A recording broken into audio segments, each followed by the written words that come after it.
Una ciudad que emergió de la tierra, con rascacielos hechos de barro que datan del siglo XVI, hecha con sistemas y técnicas de construcción modernas. Irónicamente, hogar de la familia del destructor de rascacielos por excelencia. Osama bin Laden's father's home. Y sin embargo, preserva una herencia cultural inigualable. Esto es Shibam.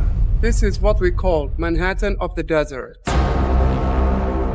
En este video vamos a desvelar las increíbles técnicas arquitectónicas usadas para la época, vamos a entender cómo es que no se han caído en 500 años y ver el gran valor histórico y patrimonial de Shibam. Esto va a ser edificante.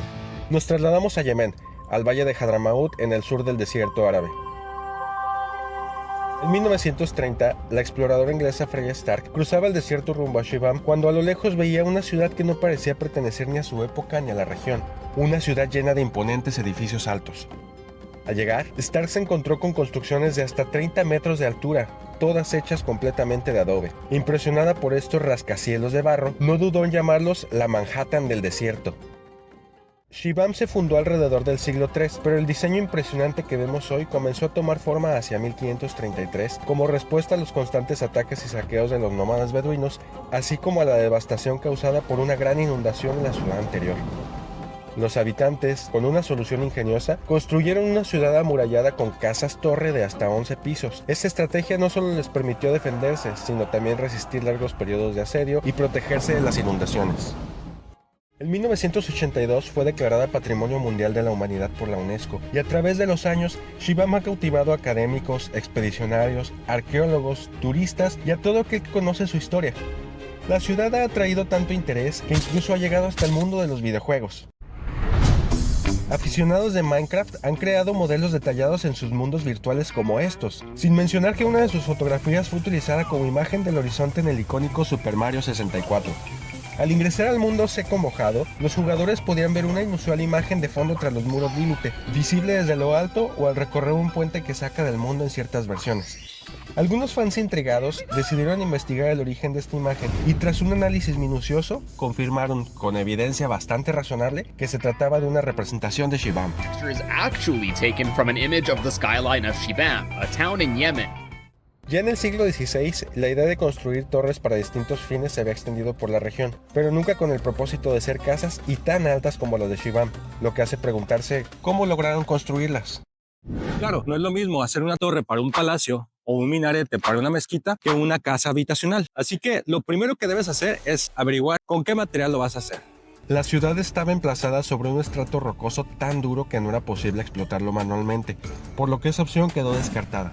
Además, la vocación de la ciudad era agrícola y mercantil, lo que dificultaba la presencia de ingenieros y canteros locales con capacidad de llevar a cabo obras de tal magnitud. El uso de madera era limitado y los metales eran prácticamente inaccesibles.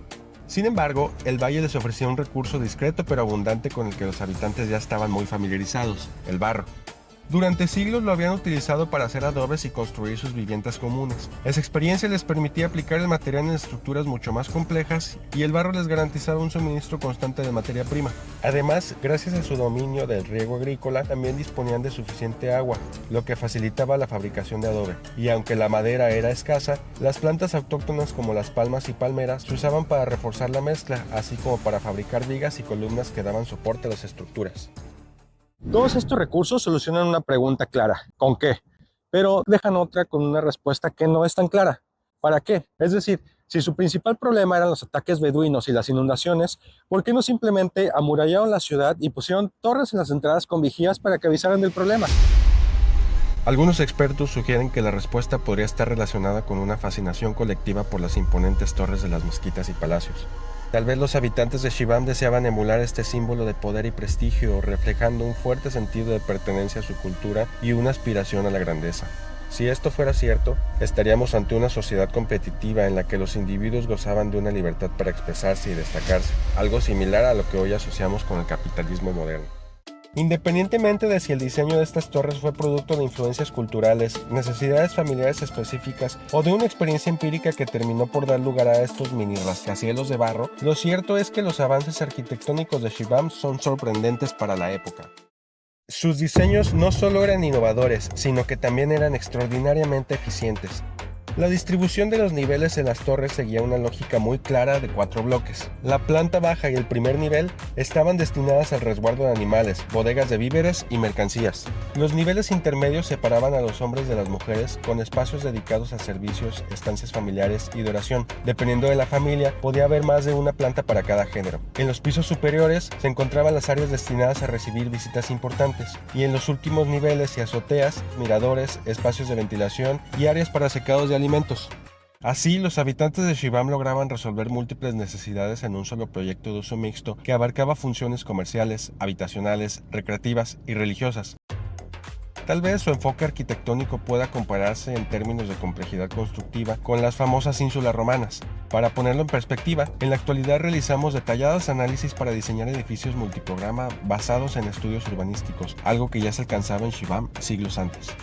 Además, la estandarización de medidas en los edificios y de componentes constructivos fue fundamental. Utilizaban medidas relativamente estandarizadas para alturas de entrepisos, claros de habitaciones, tiguería, algunas de las cuales coinciden con las normas actuales. También su sistema de ventilación natural, que aprovechaba tanto el principio de ventilación cruzada como el de chimenea, fue muy ingenioso, sin mencionar las orientaciones privilegiadas para ciertas habitaciones que maximizaban la eficiencia térmica y la luz natural. Pero lo más sorprendente fue la producción de prefabricados. No solo hacían en serie los adobes, sino que también producían lotes de vigas de madera, columnas de refuerzo, tablillas para encofrados de entrepisos, losetas de barro para pisos e incluso ventanas. Estos se almacenaban listos para ser utilizados a medida que la obra avanzaba, lo que hacía el proceso de construcción mucho más ágil. Hoy, gracias a la estandarización, la construcción con materiales prefabricados es la norma en países industrializados. Edificios como este, por ejemplo, son construidos en grandes fábricas y ensamblados en sitio. 75 to 85% of the project is completed within the factory. What we're doing is now we're eliminating all the factors of the element, Mother Nature here today. This is built in, an enclosed area where no rain, no snow. Definitivamente la innovación y estandarización en Shibam no fueron fortuitos, sino parte de un sistema bien planeado que les permitía ser eficientes y muy rápidos.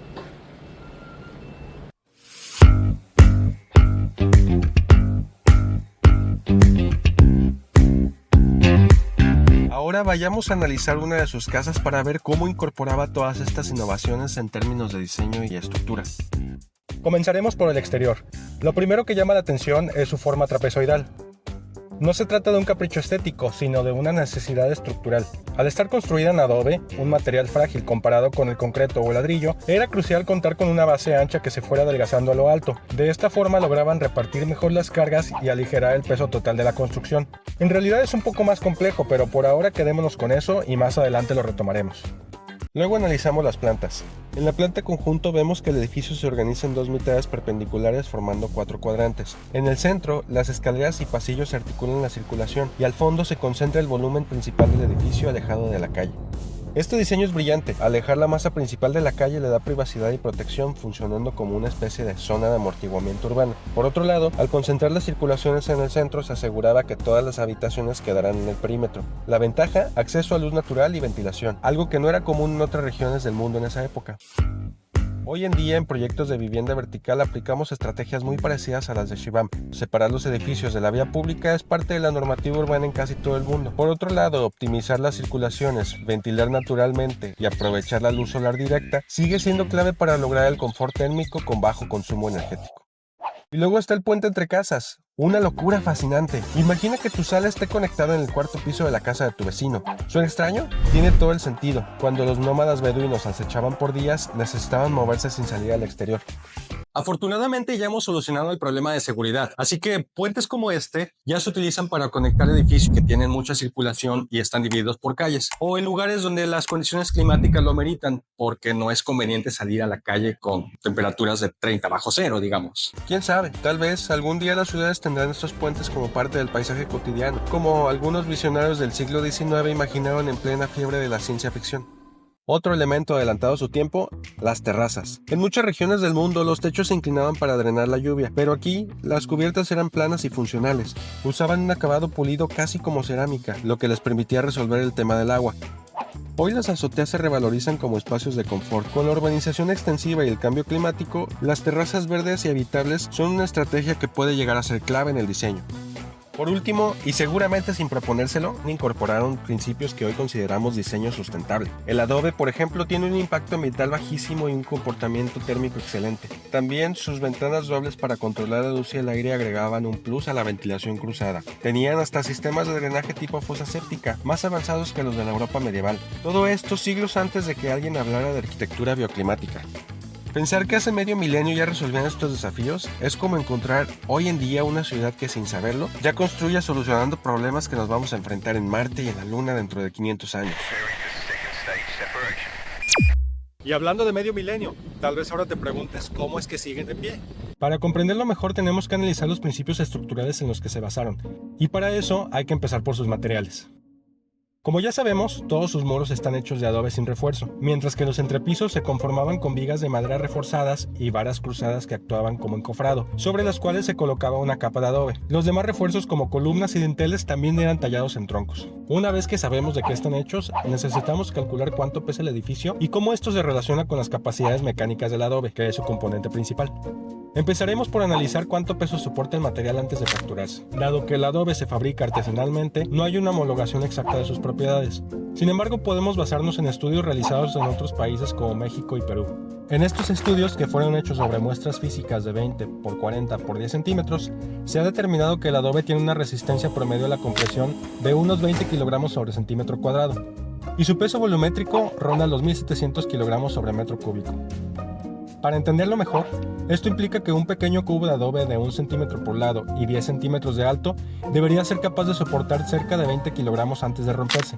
Sin embargo, cabe mencionar que en la práctica también influye la elasticidad del material, lo cual abordaremos más adelante. Ahora bien, las vigas y columnas de madera tienen un peso volumétrico de 500 kilogramos sobre metro cúbico. Por ejemplo, un bloque de madera de 1 por 1 por 1 pesa 500 kilos, por lo que una columna de .30 por .30 por 2.50 metros tendría un peso de unos 112.5 kilogramos. Este mismo razonamiento lo aplicamos para calcular el peso del adobe. Luego tenemos que sumar la carga de los muebles y personas que típicamente habitarían el edificio, es decir, las cargas vivas. Para este ejercicio tomaremos como referencia 200 kilogramos sobre metro cuadrado.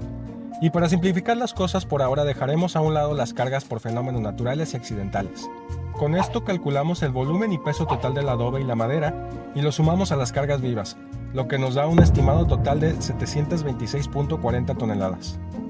Ahora, ¿recuerdan el pequeño cubo de 1 centímetro por lado que puede los 20 kilos antes de romperse? Bien, pues lo que necesitamos saber es cuántos kilos de esas 726 toneladas recaen sobre cada centímetro cuadrado de muro en su base. Para esto convertimos las toneladas a kilogramos y los metros cuadrados a centímetros cuadrados. Luego dividimos entre el área total de contacto de los muros con el suelo, en este caso 34.68 metros cuadrados. El resultado, 2.09 kilogramos sobre centímetro cuadrado. Observamos que este valor es considerablemente inferior a la resistencia teórica del adobe de 20 kilogramos, lo que nos hace cuestionarnos, si incluso una fracción del grosor original de los muros sería suficiente, ¿por qué los diseñaron tan robustos? Y aquí es donde entra en juego la elasticidad del material. Aunque el adobe resiste muy bien a la compresión, cuando se somete a carga también tiende a flexionarse. Si el límite de elasticidad es bajo, lo que va a pasar es que con cualquier carga adicional el material va a tender a flexionarse hasta el punto de fallo. Esto tiene que ver con la relación de esbeltez de un material. Lo que nos dice la relación de esbeltez es que tan delgado es un material con respecto a su longitud. Entre más largo y delgado sea, es más susceptible a fallar cuando se le somete a cargas. Por eso, aunque la resistencia a la compresión del material es suficiente, su módulo de elasticidad reducido tiene que compensarse de alguna manera. Una forma muy ingeniosa que encontraron los arquitectos de Shibam para compensar el módulo de elasticidad reducido fue hacer muros con una base ancha que se fueran adelgazando conforme subían. Esta forma trapezoidal disminuye las cargas de manera progresiva, minimiza la fricción y reduce el uso excesivo de material. Así que podemos deducir que en realidad su secreto se basó en su buen diseño, mucha planificación y una gran mano de obra que sigue viva entre sus habitantes. Por generaciones han preservado sus elaboradas construcciones con métodos que hasta hace poco parecían intocables. A lo largo de los siglos han enfrentado desastres naturales, invasiones y momentos de abandono, agravados por el paso del tiempo y la reciente inestabilidad política. Sin embargo, es la tenacidad y el compromiso de su gente lo que mantiene en pie estos gigantes del ingenio yemení. Esto nos lleva a reflexionar. ¿Es la arquitectura la que preserva una sociedad o es la propia gente la que mantiene viva la arquitectura?